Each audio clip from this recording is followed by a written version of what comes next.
myself and Anna, we're just going to give you our experience on the questions that you've asked, and then the second part of tonight's meeting, I'm going to talk to you a little bit about making and planning, making goals and planning goals.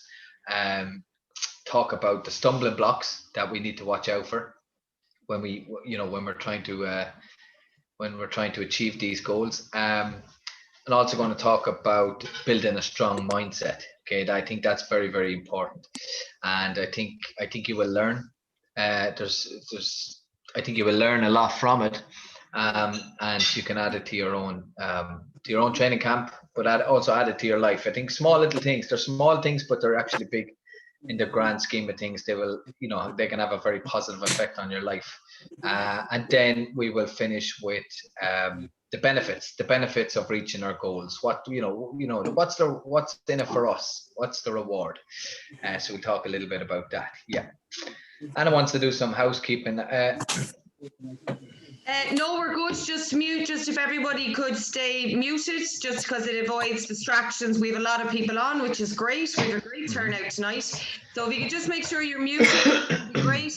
And I'm going to kick off. As I said, as usual, the session is being recorded, so because I can send out the links to everybody. So I'm going to kick off with a couple of questions that came in during the week.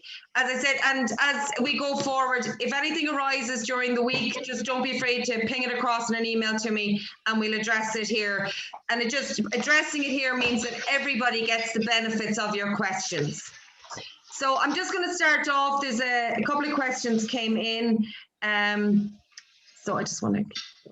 Okay, so the first question is, what advice would we give to someone who is always hungry at nighttime? And the second question on this is it good to have cornflakes every morning at 8 a.m.? So I'm going to take that one to start, Eric. Yeah. And I'm going to mash the two of those questions together. Yeah. Because the cornflakes is not a great idea, because they're quite high in sugar. They're very quickly absorbed energy-wise, so they don't sustain you for long. So this person has said they don't like porridge.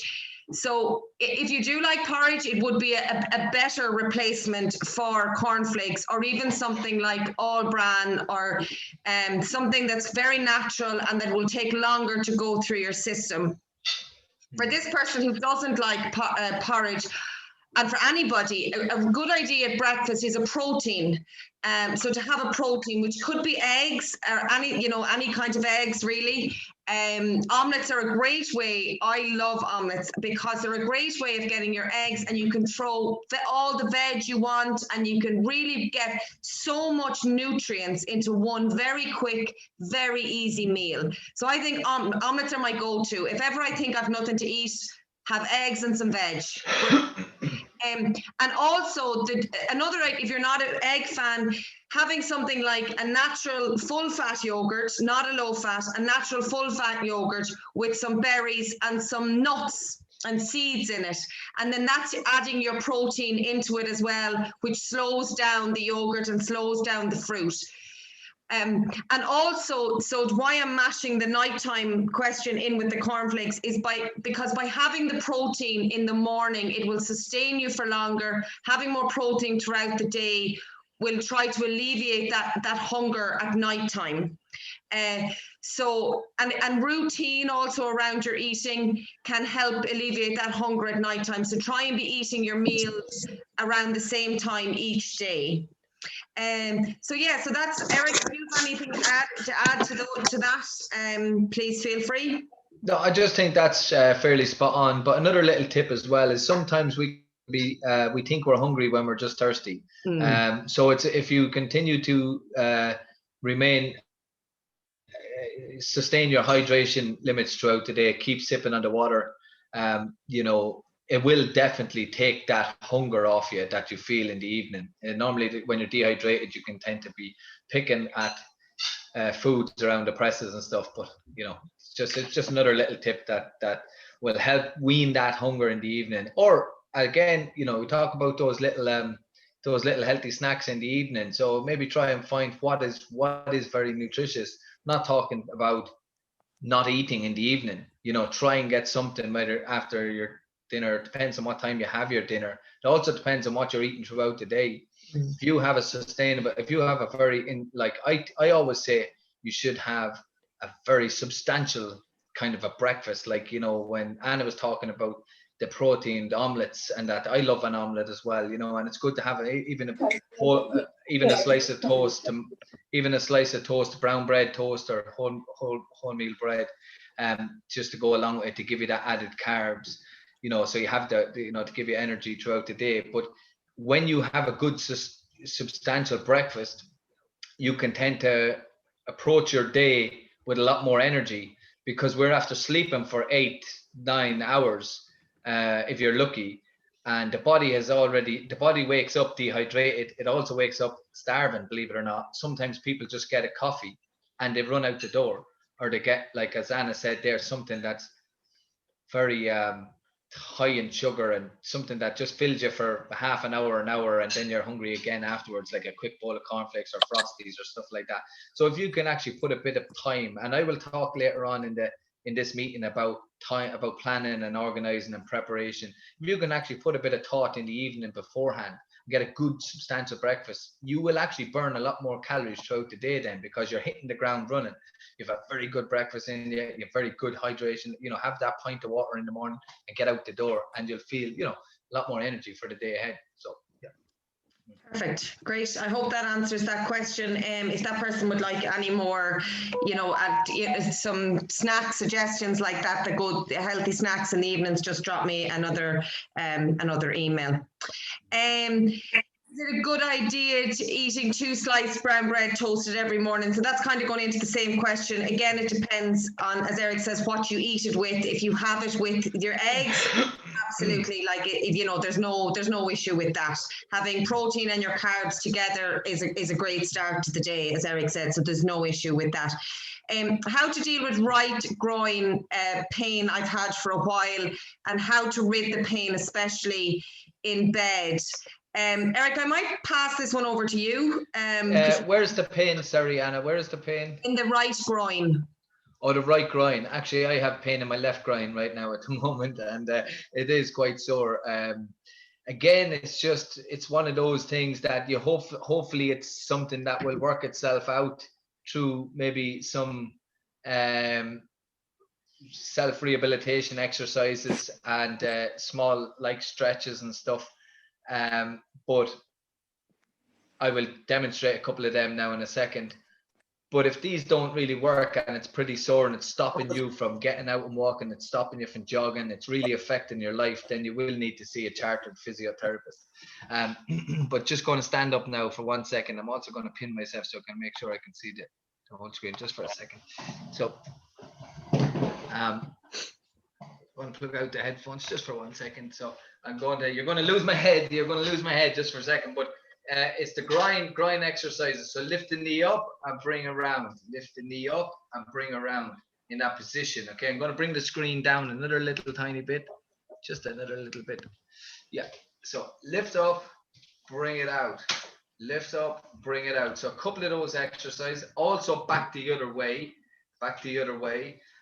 Small little stretches. So you're leaning into one side, just for a second. Yeah, leaning into one side, stretching the groin, only where you feel a bit of strain but no pain. Back up, then go back into it and hold it for about 10 seconds, and just keep doing those little exercises. Also, what can help to build up the strength in it, if it's not too sore, is when we're doing the side planks. You remember the side planks where we're down on the ground? And I showed you a modified version how to do it on from your feet up or from your knees up. But here's a little exercise. Raise the top leg up and down.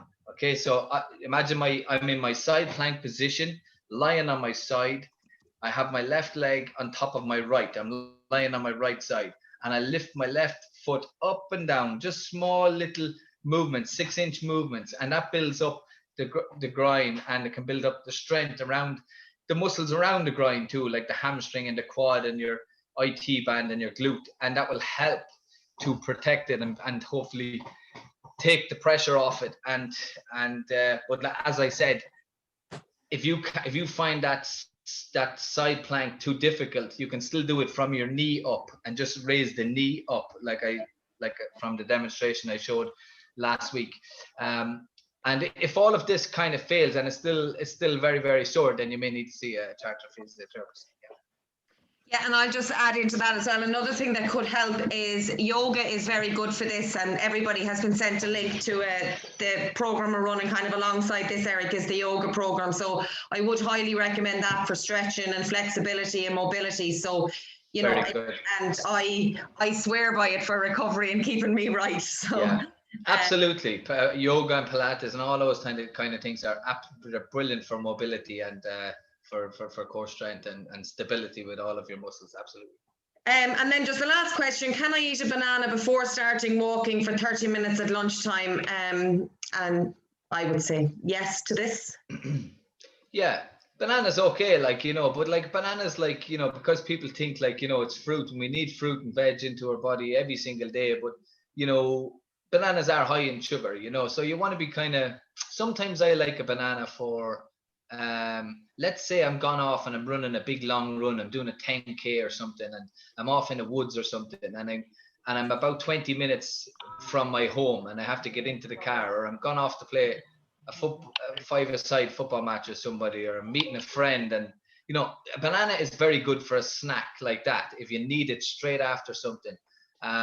Because sometimes when we work out, by the time we get home, get into a shower and clean ourselves up and then get food, it can be an hour. Sometimes it can be an hour has passed, or 45 minutes. And that's not good, especially if we're after working our bodies so hard. Your body is crying out for something really nutritious and fulfilling, so a banana can be good for that. More for me anyway, my personal opinion is for post meal or post workout. But yeah, I don't think it's, once you're doing a good workout, once you're going to work it off, it's high in sugar. Yeah, and I would have kind of the same. I would only use them for after exercise as well, because they are quite high in sugar. And I use them before or during long sessions if I knew I was going to burn them up, because they are quite high in sugar. Yeah. Okay, so we just have one other question here, which would be very useful, say, to a lot of people. So Eric, is it okay for somebody to do 25 minutes in the morning and 25 minutes in the evening, as they're finding it hard to do in one go? Now, I have sent them back a direct message to ask if it's time they're struggling with, or if it's been able to do the 50 minutes in one go. So I'm just hoping that they do respond back to that. But you might just answer the first part of it, Eric. Yeah, that's an interesting question, all right. Because if it is time that's bothering them and then they want to break it down and do it in 25 minutes, then absolutely brilliant, fair play. And I would say, well done to you for kind of sticking with the program, because it doesn't really matter how you do it. Although best practice would be to get out and do the full 40 or 45 or 50 minutes, whatever's in the plan. But if time's not allowing you to do that and you're able to do it in 2 parts, then that's good. Also, I would say maybe have a look at, is there the possibility of you actually making that time, like getting up earlier in the morning, or maybe, I don't know, getting out early, maybe in the evening for a bit longer? You will have to answer that question. I don't know. Also, if it's because of the difficulty of it, then for sure I would say, yeah, that's okay. But I imagine that 25 minutes of walking, it's time with work and family. Yeah. Okay, so it's time at work and family. Yeah, look, I understand, and like I said, it is difficult. Life gets in the way for us, but the fact that you're able to get it in 2 different parts is good. I would try and get one part in. I would try and get a bit more in one part. Like, if you could even get 35 minutes, or maybe go 10, if you can get out 10 minutes or 15 minutes earlier, or maybe even if you could, I'm not sure if you're jogging or walking, or even in that time, if you could maybe get a little jog going. I know we said walk every 3 minutes, jog every 1 minute after that, but even if you can just really push it, and then in the evening just get out for a recovery walk, so you don't have to do 2 sessions, just get out for a nice gentle walk and let the body kind of recover if you can. But look, we're on your team, we're on your side. So like, yeah, by all means, do whatever you can do. That's it, basically. Great, thanks a million, Eric. Okay, that's all the questions for now. So Eric, I'm going to enable you to share your screen. Yeah, thanks. And I'm going to hand it over to you. Okay, thank you. I'm going to share my screen now. Share screen. I think I go to advanced.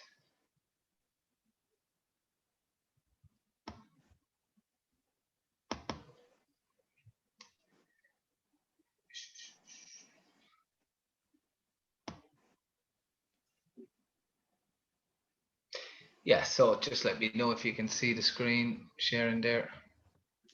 Yeah, yeah, we can indeed, Eric. Yeah. You can see it, yeah. Yeah, okay. Perfect. So I can't see you guys, but anyway, you can see it, so that's fine. So look, Operation Transformation, Sport Ireland, virtual 5-kilometer walk, jog, run. You know, this, I said, I have week 1 down there, but I was going to talk about this last week, so that's only it's just a misprint there. But that's our ultimate goal, everyone's ultimate goal here on this program, and I hope that we can get maximum numbers out on that weekend or whatever between those days, and complete this challenge, complete this goal that we set out for ourselves.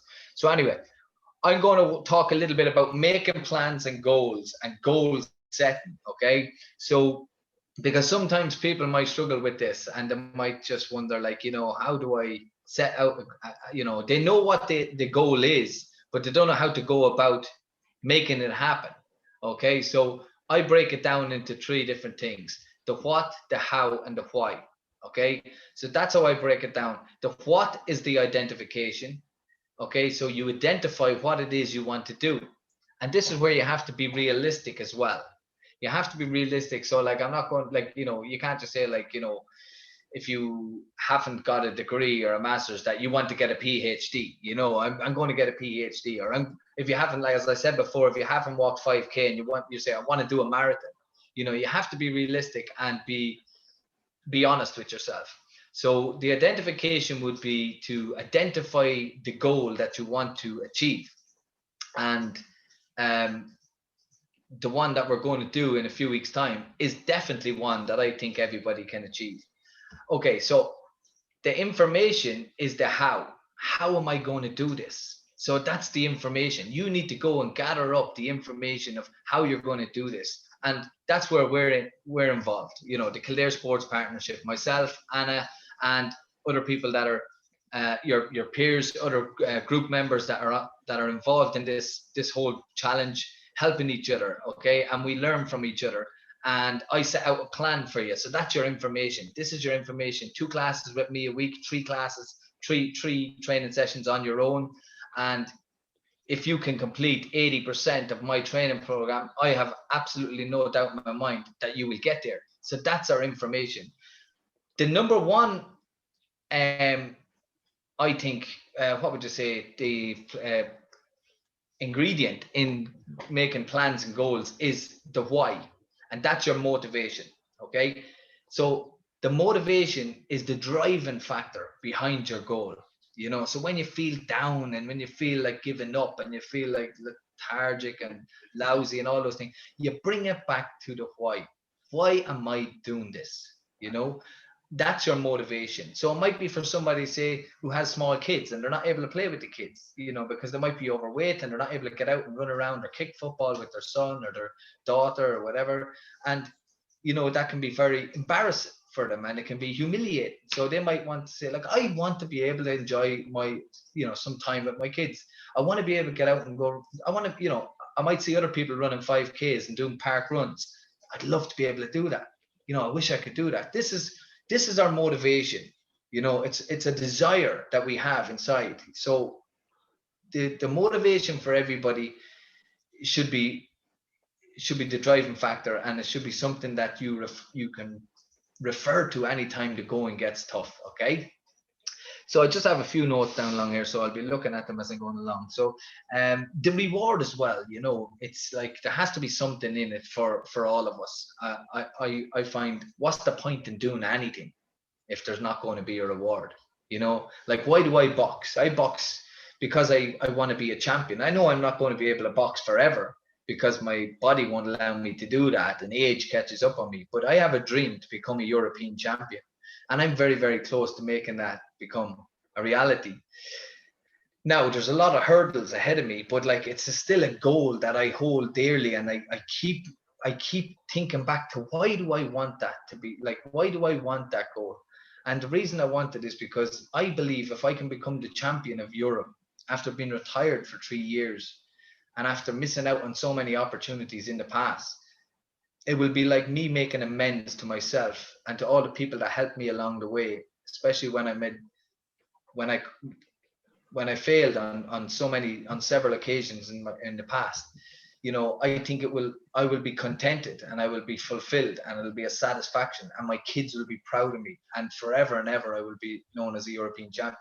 So that's a legacy that I want to achieve, and I'm very, very close to that. But that's my motivation. And sometimes when I don't want to go training because of whatever reason, I think back that, you know, I'm not going to reach that goal if I don't get out and go training, you know. So little things like that, you know, I have to keep reverting back. So that's the first slide. Okay, so I hope that makes a bit of sense for people. Now the stumbling blocks. So we have to be very, very careful because stumbling blocks are a very real thing. Okay, and they can knock us off track.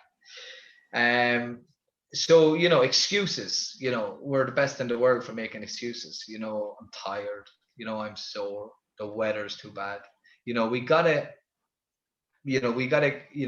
put the excuses out of mind, and just as there's a famous song, Elvis Presley song, and there's a line in it where it says, a little less conversation, a little more action.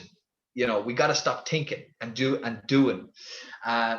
So we have to adapt the Nike approach and just do it. You know, sometimes we just have to do it, you know, because we're the best in the world at talking ourselves out of it. If we spend time talking to ourselves, we will bring up every excuse under the sun not to do it.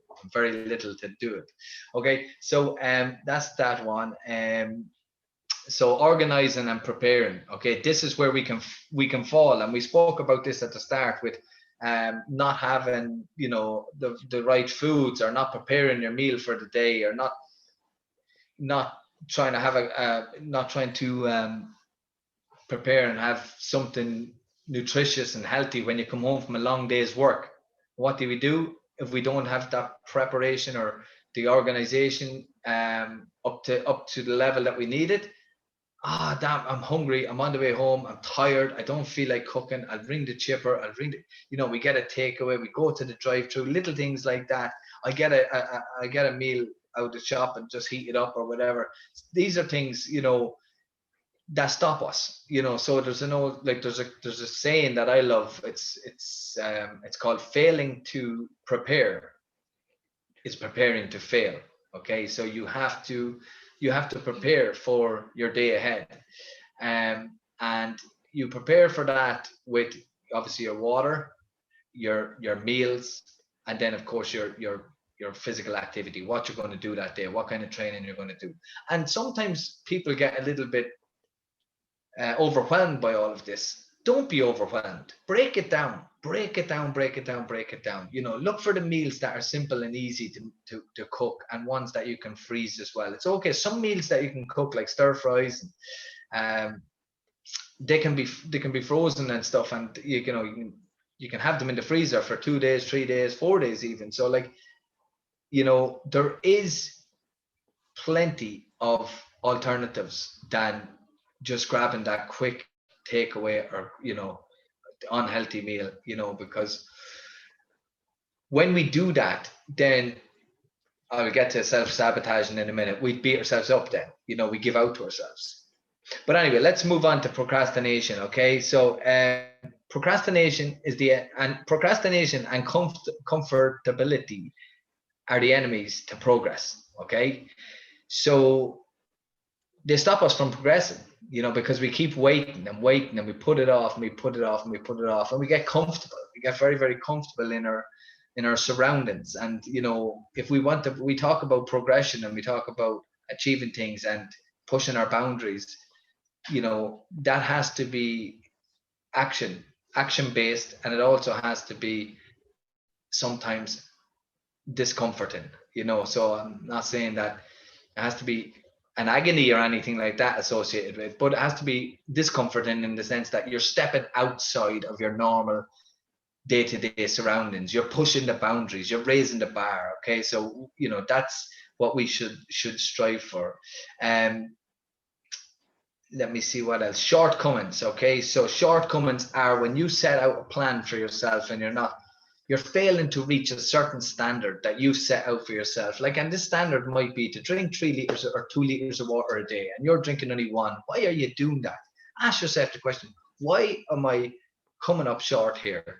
Or I want to get an 8 hours sleep. I want to go to bed at 10:30 or 10:30. Why am I going at 11:30? So if you set standards and you set plans for yourself, it's up to you to adhere to them, to adhere to your own plans for your own goals, and then you only have yourself to blame at the end. And with the shortcomings, when we fail on these, and when we fail on the procrastination and the organization, the preparation and excuses, it leads us to self-sabotaging. And that's the worst, because self-sabotaging, I always say, it's worse to set a goal and fail than not set a goal at all. Okay, so and when we falter halfway through and we give up for whatever reason, we tend to, as I mentioned this in the last meeting, we tend to say, oh sure, I wasn't good enough anyway. What was I thinking? I'd never do that. I'd never be able to do that. Or I'm not losing weight. I'm training hard for the last 2 weeks, 3 weeks. Look, and I'm not even losing weight. It's no point in doing this. It's not worth it. This kind of stuff. And we forget that, that the ultimate goal is to not have immediate success. It's a journey. Life is a journey. And the stumbling blocks are all things that can be detrimental to us if we don't be careful and be aware of them. So I'm going to move on to building a strong mindset, and that will help us to deal with the stumbling blocks. So building a strong mindset. Okay. And just on the self-sabotage thing,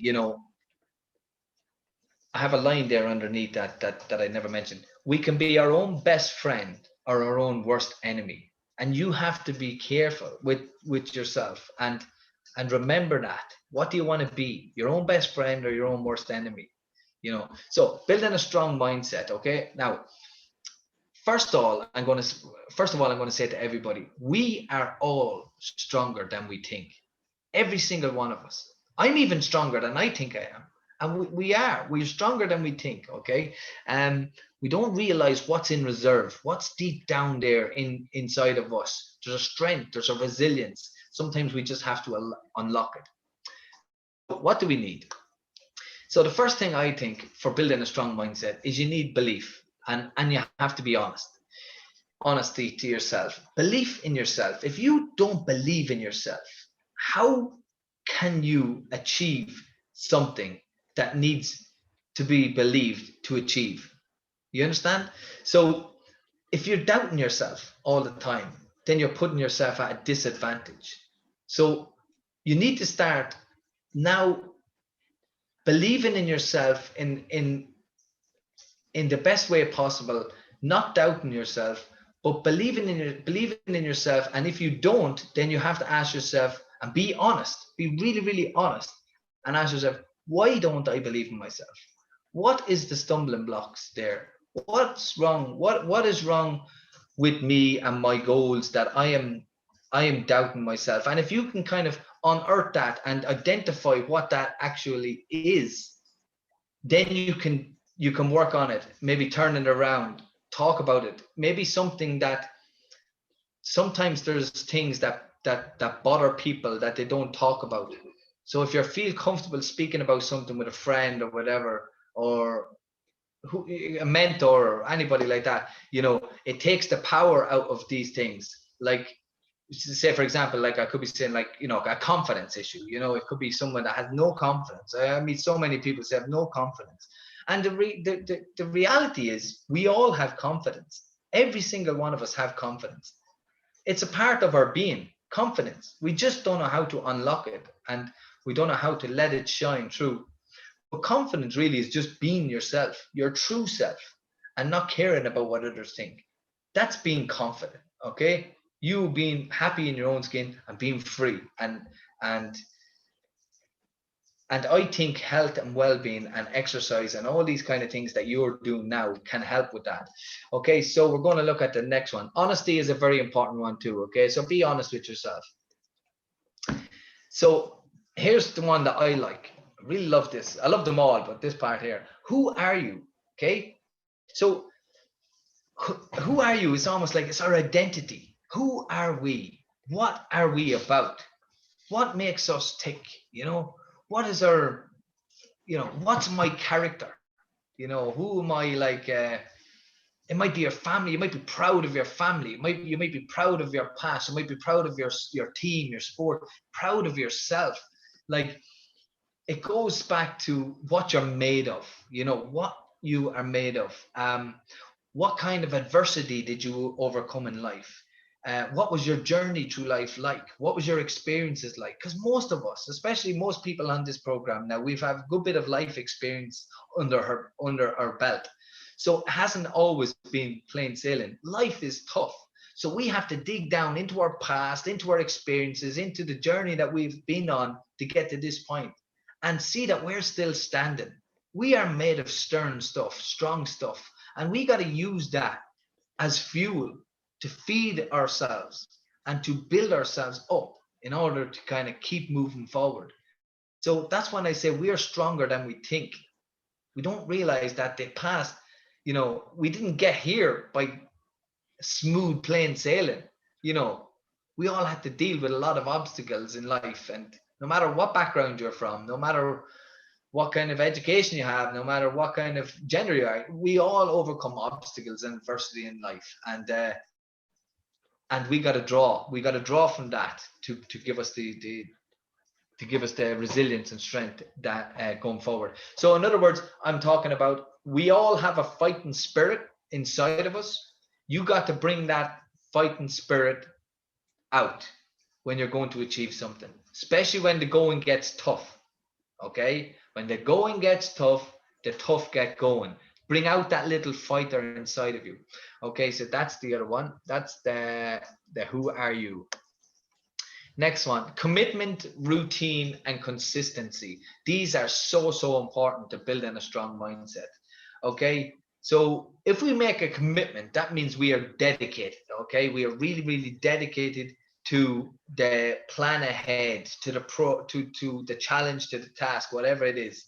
And routine is where because we spoke the last time, Anna and I, and we talked about routine. The body thrives on routine. Okay, and sometimes it can be difficult for people to get into a routine. It's not easy, I know that, but you have to do it till you love it. Keep doing it until it becomes a habit. Again, if you don't like doing it, you have to go back to your why. Why is your motivation? I don't like doing this. I'm not enjoying this. But what's the reason for doing it? Your why, your motivation. And then consistency. Consistency is what brings results. Okay, we can't make a commitment for 1 week and get into a good routine for a week and then say at the end of the week, oh, I'm still the same weight. This is no good. Sure, I gave a good week there, didn't I? Sure, I achieved that. Consistency is over long periods of time. When we look back after 5 weeks or 6 weeks, we will see that our bodies have changed. The definition in our bodies has changed. The body composition has changed a little bit. We become more athletic. We've also a stronger mind because we're doing the same thing for long periods of time. You don't just decide to do something for 2 weeks or 3 weeks and then go back to your old habits. That's not going to bring change. So these are the things that we need to talk about.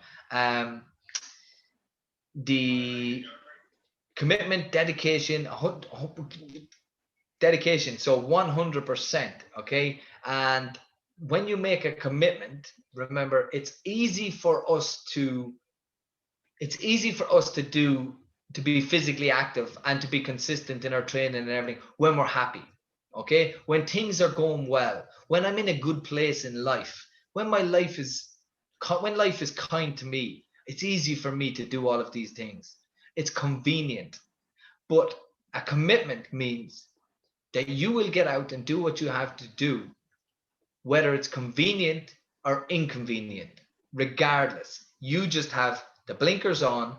I got to get this 50 minutes in today, hail, rain, or snow, mood up or down, someone's coming at me or not. I made a commitment to myself. I'm going to be honest. I'm going to believe in myself. I'm going to back myself. I'm doing this.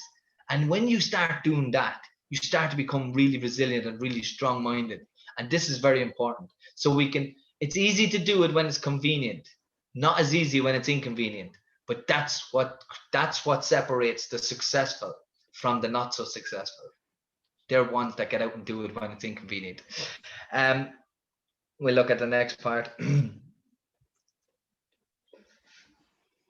Okay, self-investment. So this is very important, okay? So the self-investment is, you are investing in the most important bank in the world. You know what bank that is? Yes, it's the bank of yourself. Okay, so when we get out and we invest in our health, we invest in our mental health, our physical health, our overall well-being, and we spend a lot of time helping other people. We also have no problem getting our car serviced and paying up the money, 200 quid or whatever. Something goes wrong on the car, there's another 300 quid.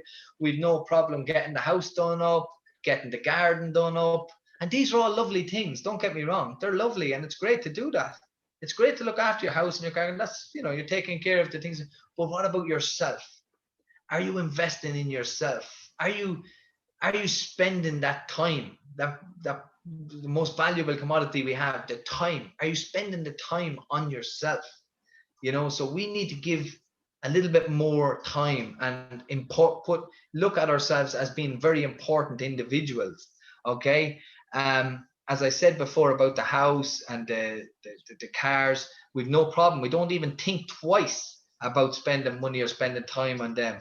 So we gotta value ourselves, and we've also got to not neglect ourselves, but I suppose, I always say, when I do a training session and it's hard, no matter how hard it is, and even if I didn't enjoy it, at the end of it, I always say, another investment, another session in the bank. And I will call upon that session someday. That session will serve me well down the road.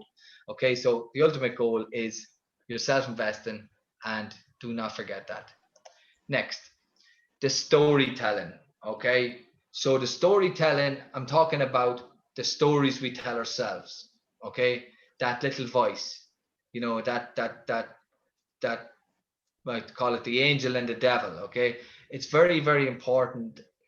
As I'm a pre-qualified counselor, psychotherapist. I have a diploma in counseling and psychotherapy. So during my studies, I learned that we have between 50 and 60,000 thoughts every single day.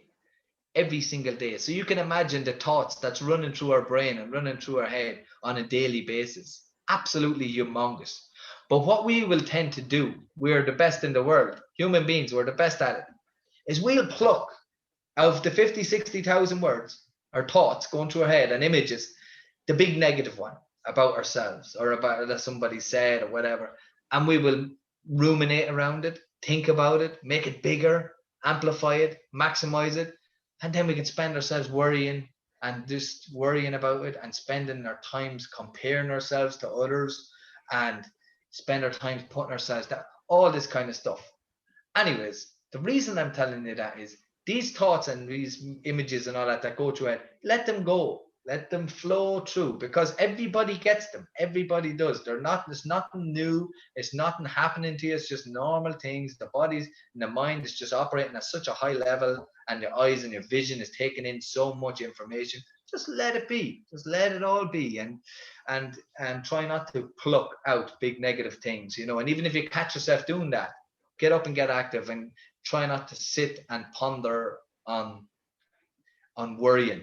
Um, what else? The storytelling. So what my advice to you would be, when we speak to ourselves, imagine we're speaking to a young child, okay? A young child who you want to succeed so much in life, that you want to nudge them along. You want to give them the tools. You want to help them when they're asking you what direction to go, what do I need? You nudge them along. That's how we should speak to ourselves. Encourage, positivity, inspire. Don't beat yourself up. Don't pull yourself back. Don't push yourself down. Build up, reward, encourage. Because no matter what age we are in life, every single one of us need encouragement. And if you can give that to your own self, imagine that. You inspiring yourself, being kind to yourself, encouraging and building yourself up. That's what's building a strong mindset.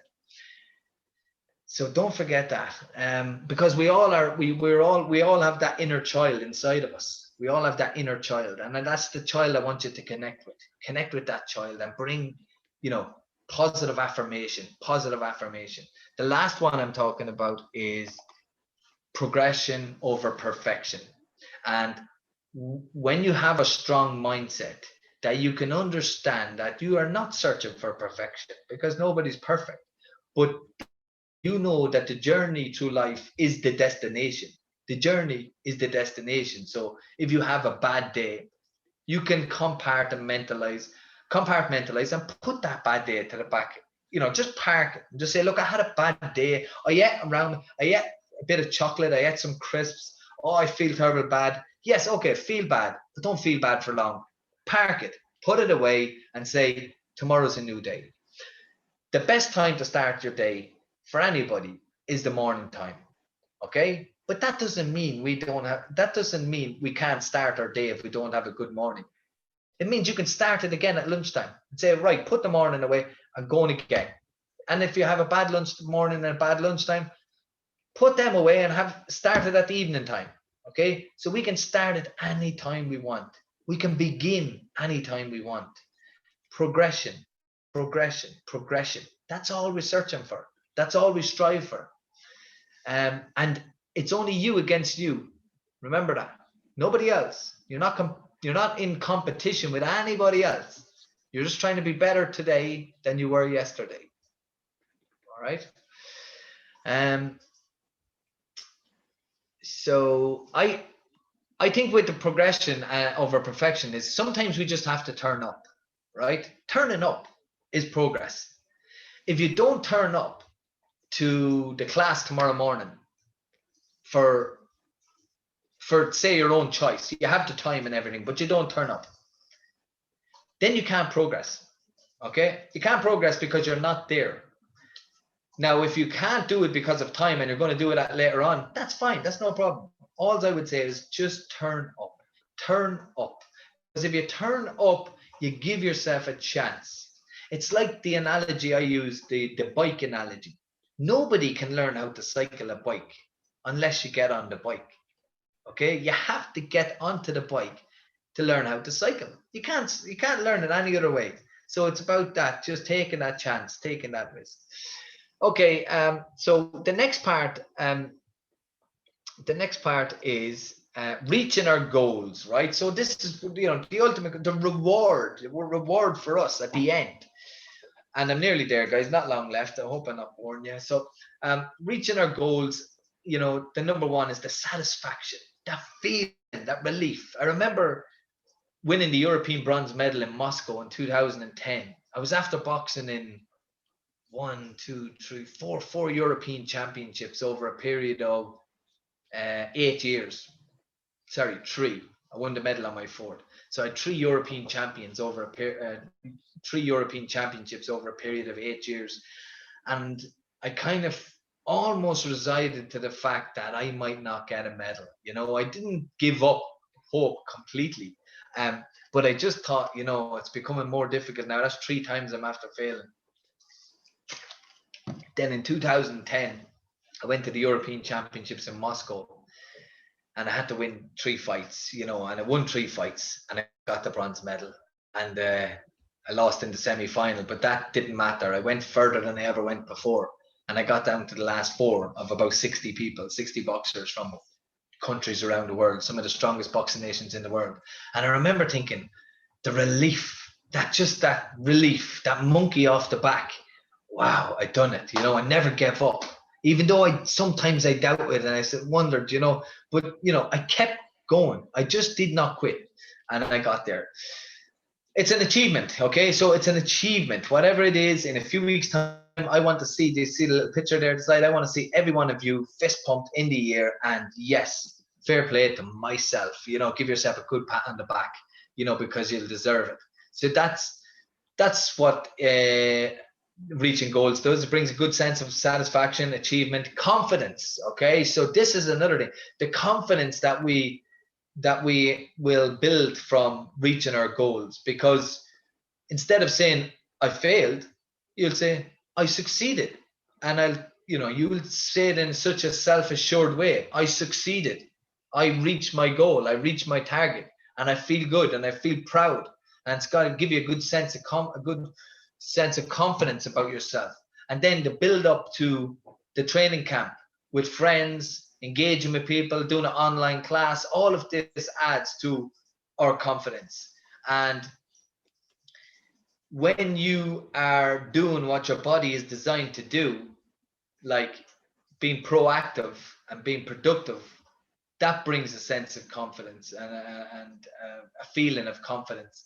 Because did you ever have days where you're not doing absolutely anything and you find yourself in a little rut and you kind of feel a little bit down and low on yourself? I'm not saying that that's going to affect your confidence, but it can have an impact. So I find that your mood reflects your lifestyle, and if your lifestyle is fit and healthy and proactive, you're going to be very confident about that. You will be, and people will see that in you as well. Okay, so other benefits of reaching our goals is we can dream bigger. Let's set a bigger goal. Let's dream bigger. Okay, let's look at maybe doing something a little bit more challenging. Let's look at raising the bar another notch.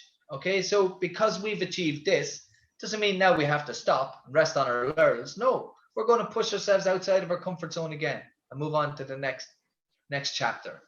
And keep, that's the journey. That's life's journey. Okay, the last one then is it's a life enhancement. So whatever goal it is for you, whether it's the master's or the degree or leaving certs or whatever, it's the job interview or it's the new look, the weight loss, the mentality, a stronger mindset, whatever it is, it's going to enhance our life. So our life will be enhanced in some way from achieving our goals.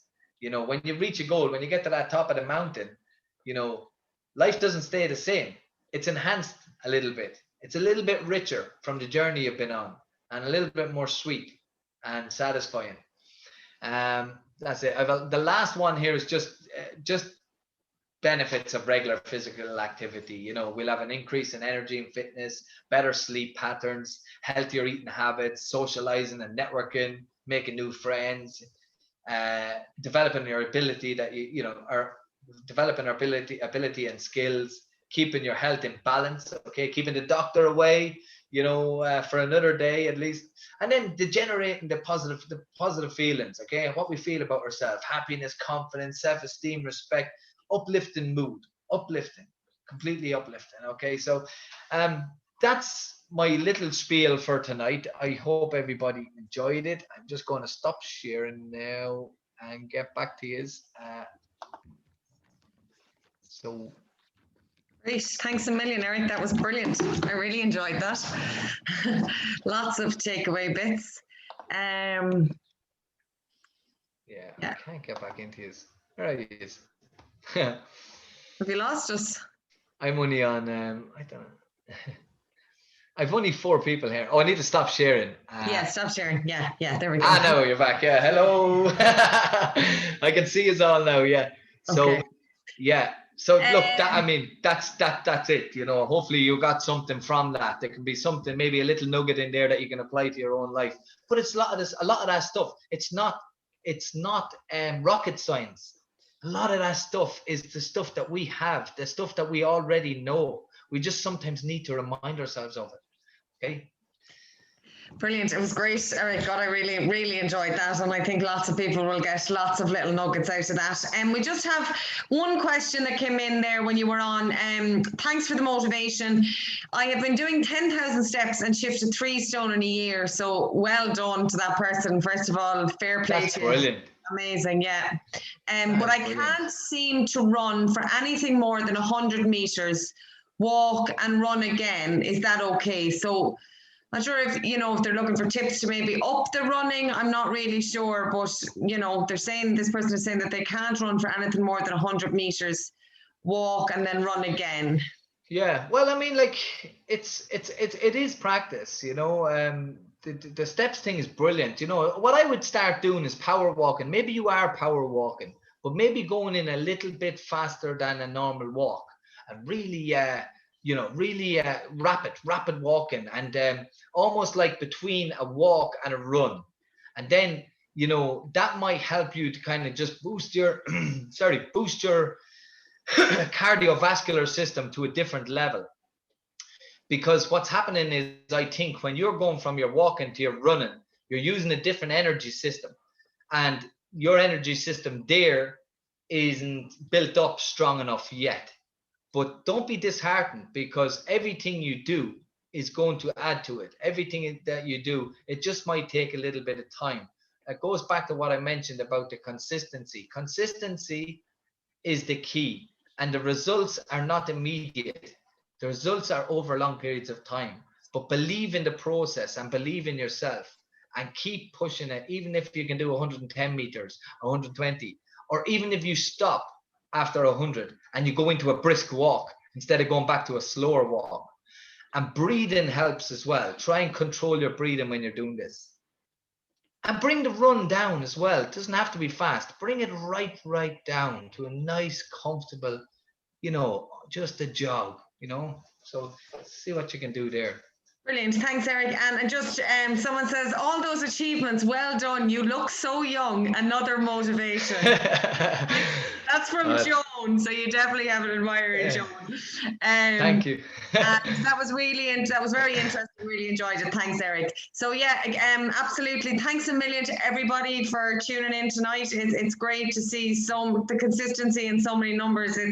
It really makes my job worthwhile to see people tuning in, and I'm getting some really lovely and really positive emails from people just saying how much it's motivating and helping them, and they don't go unnoticed. Just so you know, those emails mean a lot, and I might not always get to respond to every one of them, but they do mean a lot, and it's lovely to know that the things like this that we're doing are having an impact on people's lives, because that's why we're doing it. So so keep them coming. As I said, we're here next Thursday night. So any questions you have, or concerns or comments or whatever, just drop them in an email. And we'll see you in the morning. I won't see you in the morning. But one of my colleagues, he will be letting you in. He's on waiting room duty, and Eric will be here. So have a great week, and I'll see you again on Monday. Yeah, looking forward to seeing you all in the morning, guys. Thanks a million, Anna. Thanks to Katrina. And thanks to all of you for turning up. I'll see you in the morning, all right? Yeah, 10 o'clock. Thank you. Bye. Thank you. Bye-bye.